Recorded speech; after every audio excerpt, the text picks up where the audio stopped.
महराज मलिक जल्द से जल्द जेल से बाहर आना चाहिए। क्या आप भी यही चाहते हैं? कमेंट कीजिए। कितने लोग चाहते हैं? जाहिर सी बात है बहुत सारे लोग चाहते होंगे। नाज़रीन, इसीलिए सवालात भी बहुत सारे हैं। पहला सवाल यह कि क्या 5 फरवरी सन 2026 को महराज मलिक की हियरिंग होगी? क्योंकि खबर तो यह आ रही है कि जनाब हियरिंग की कोई डेट ही नहीं है।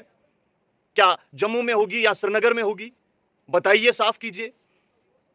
इसीलिए कुछ चीजों की वजाहत देना बहुत ज्यादा जरूरी हो जाता है। तो आपका सवाल पहला यह था, क्या 5 तारीख को हियरिंग है या फिर नहीं? नाजरीन, थोड़ा सा पीछे जाते हैं। आपको याद होगा कि 29 तारीख को समाअत थी और जज साहब नए रोस्टर के तहत चेंज हुए और जस्टिस मोहम्मद यूसुफ वानी की जगह दूसरे जज साहब वहां पर तशरीफ फरमा थे। अब तरीकाकार यह है कि खबर आ रही है कि अजसर 9 केस को सुना जाने वाला था, लेकिन जो महराज साहब की टीम थी उनका यह कहना था कि जनाब इसमें वक्त लग जाएगा और जस्टिस वानी साहब ने पहले ही केस को लगभग सुन लिया है और आखिरी मरहले में यह मामला पहुंच चुका है। इंसाफ जल्दी हो, इसके लिए हम चाहते हैं कि यह केस जो है, यह हियरिंग जो है, वापस उन्हीं जज साहब के पास जानी चाहिए ताकि वो जल्द से जल्द इस मामले में कोई फैसला सुना पाए। तो जाहिर सी बात है, जज साहब ने हिदायत दी होंगी कि जो चीफ जस्टिस साहब हैं, ये वही कर सकते हैं, ये ऑर्डर वही दे सकते हैं, या फिर ये उन्हीं के हाथ में है। जिसके बाद अर्जी गई होगी, गुजारिशात लेकर टीम गई और मंजूरी भी मिली और मंजूरी इस तरीके की है कि जनाब महराज मलिक का जो केस है, अब जस्टिस मोहम्मद यूसुफ वानी साहब ही आगे देखेंगे और ये वहीं हियरिंग होगी जहां पर वो इस वक्त मौजूद है। जाहिर सी बात है, जम्मू में नहीं होगी। लेकिन 5 तारीख की जो मैंने आपको कहा था कि तारीख दी गई है, वो भी गलत नहीं है। वो आप ऑनलाइन चेक कर सकते हैं।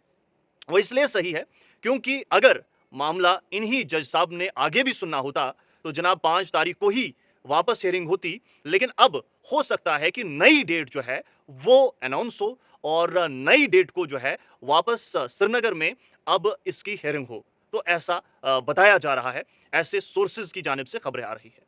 कुछ ऐसी ही बातचीत हुई होगी, ऐसी ही हुई है, ये नहीं बता रहा, ऐसी ही हुई होगी और इसी तरीके से अब महराज साहब का जो मामला है वो वापस जस्टिस मोहम्मद यूसुफ वानी सुनेंगे और फिर यही उम्मीद लगाई जा रही है कि अब फैसला जल्द से जल्द होगा। ये जरूरी क्यों था? क्या बताया जा रहा है? जरूरी इसलिए था क्योंकि अब लगभग जो महराज साहब हैं उनकी जानिब से जो वकला हजरात जो उनकी तरफ से लड़ रहे थे, उन वकला हजरात ने तमाम तर चीजें बयान कर दी थी और अब यूटी की बारी थी कि जनाब यूटी की जानिब से वहां पर बताया जाए कि इन पर जो पीएस से आयद किया गया है वो क्यों जरूरी था और वो सही क्यों है। तो यानी कि इख्तिताम को था और अगर ये दोबारा लगता तो जाहिर सी बात है एक लंबा वक्फा मजीद इसमें लग जाना था। तो शायद इस तरीके का मामला है। तो जनाब अभी की बात करें तो नई तारीख मंजर आम पर नहीं है। मैं वापस वही कहता हूं कि लीगल टीम का जो है इंतजार किया जाना चाहिए। नई तारीख कब वो बताएंगे वही होगी, जाहिर सी बात है। लेकिन फिलहाल आप सभी का मुकम्मल देखने के लिए बहुत बहुत शुक्रिया। जो भी नई डेट होगी आपके साथ जरूर शेयर करेंगे।